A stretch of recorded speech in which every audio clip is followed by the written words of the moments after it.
சமூகத்தின் சமநிலை தவறும் போதெல்லாம் சகலமும் அவலமாகும். மனிதத்தன்மை கேள்விக்குறியாகும்.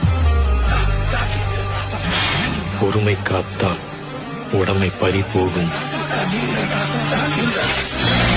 உரிமை காக்க போராடுவதே கடமை.